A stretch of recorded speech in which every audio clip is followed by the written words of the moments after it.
आज सदन के अंदर भारतीय जनता पार्टी के भारतीय जनता पार्टी के विधायक दल की बैठक हुई।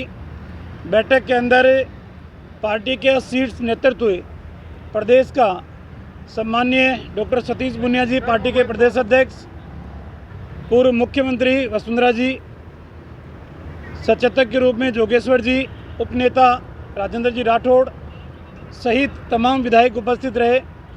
आज मुख्य रूप से विधायक दल की बैठक के अंदर लंबा जीवन राजनीति का राजस्थान में विधायक के नाते, सांसद के नाते, मंत्री के नाते और नेता प्रतिपक्ष के रूप में, पार्टी के अध्यक्ष के रूप में, और अब नई दूसरी पारी, दूसरा दायित्व का निर्वहन करने की ओर अग्रसर हो रहे हमारे प्रतिपक्ष के नेता गुलाब चंद जी कटारिया को आसाम का राज्यपाल बनाया गया है। एक तरीके से उन्हें शुभकामनाएं विधायक दल की बैठक के अंदर दी गई। वसुंधरा जी ने भी उनके साथ बिताए पलों को याद किया।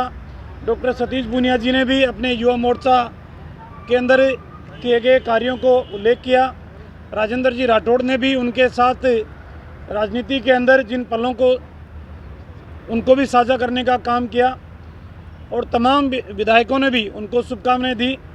और जीवन की ये दूसरी पारी एक राज्यपाल के रूप में गुलाब चंद जी कटारिया ने भी कहा कि मैं स्वभाव से कठोर ज़रूर हूँ, लेकिन मैं कठोरता नियमों के लिए, कानून के लिए, संसदीय परंपराओं के लिए या पार्टी को कोई नुकसान नहीं हो, पार्टी के हित के अंदर मैं कठोरता अपनाने का काम करता हूँ। और उन्होंने विधायकों को भी नसीहत दी कि आप सब भाग्यशाली हो, आप छोटे मिशन के लिए नहीं हो, बड़े मिशन के लिए आप आए हो। आपका कार्य, आपका व्यवहार पार्टी को कोई नुकसान नहीं करे। इस तरह आपको पार्टी के विकास करने के लिए अपने व्यवहार के अंदर भी परिवर्तन लाने की आवश्यकता है, अपनी दैनिक दिनचर्या को भी बदलने की आवश्यकता है।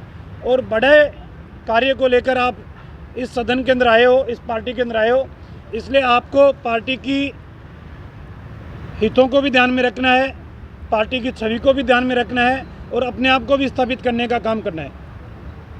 जो निर्णय होता है वो सामूहिक विचारों के बाद। मुझे भी जब बनाया था प्रतिपक्ष का नेता तो सवेरे 8 बजे तक मुझे ही पता नहीं था कि मैं प्रतिपक्ष का नेता हूँ। इसका मतलब ये है कि हमारी पार्टी सब लोगों से बातचीत करने के बाद जो एक संवैधानिक तरीका है उसके आधार पर विधायकों के बीच में नाम को इनवाइट करते हैं और विधायक दल की तरफ से चुनाव होकर के विधायक दल का जो नेता बनता है हमारी पार्टी का, वो प्रतिपक्ष का नेता बनता है। तो हमारे यहाँ कभी इस बारे में बहुत ज़्यादा गंभीर मामला नहीं मानते हैं, बहुत आसानी से हो जाता है। लेकिन सर, गुलाब चंद कटारिया की कुर्सी तो कोई नहीं ले सकता, आपका जो स्थान है वो कोई नहीं ले सकता। यहाँ जो है बीजेपी के कई नेताओं का कहना है, किस तरीके का होना चाहिए नेता प्रतिपक्ष, क्या आप इसमें कहना चाहेंगे? ऐसा नहीं है, ये बात जरूर है कि मेरे को एक लंबा कालखंड विधानसभा के सदस्य के रूप में हुआ है, लेकिन मेरे साथ के कई सहयोगी हैं जो 7 बार रहे हैं, कोई 6 बार रहा है, कोई 5 बार रहा है, बहुत अनुभवी लोग हैं। और भारतीय जनता पार्टी में जिस कार्यकर्ता को जिम्मेदारी मिलती है वो ईमानदारी से उसको करने का प्रयास करता है और धीरे धीरे आप ये रिक्तता अपने आप भर जाती है। हमारी पार्टी भाग्यशाली है कि हमारे यहाँ कोई नेता के जाने से कोई रिक्तता नहीं होती है। पता नहीं सैकड़ों कार्यकर्ता वैसे ही नेता के गुण रखते हैं। मैं ये अभिमान करूँ कि मैं ही योग्यता रखता हूँ, ऐसा नहीं है। मुझे भी योग्य बनाने के लिए भैरव सिंह जी शेखावत जैसे व्यक्ति ने पाल करके मुझे आगे बढ़ाया, मुझे अवसर दिया, तो मैंने अपने काम को करने का अंजाम। गुलाब जी, राजस्थान को लेके जाएंगे, आप असम में जाएंगे? क्योंकि आसाम की जिम्मेदारी संभाल रहा हूँ तो पहली प्रायोरिटी मुझे आसाम और आसाम के वहाँ के लोकतंत्र के बारे में मेरा, और दूसरा ये कि मैं आखिर पैदाइश यहाँ हुआ हूँ, आप सबके बीच में खेला हूँ, कूदा हूँ, बड़ा हुआ हूँ, तो आपसे संबंध मेरे जो बने हैं वो तो रहेंगे, ज़िंदगी भर रहेंगे। वो मुझसे भी बात करेंगे, मैं उनसे भी करूँगा, वो मेरी मदद करेंगे, मैं उनकी मदद करूँगा।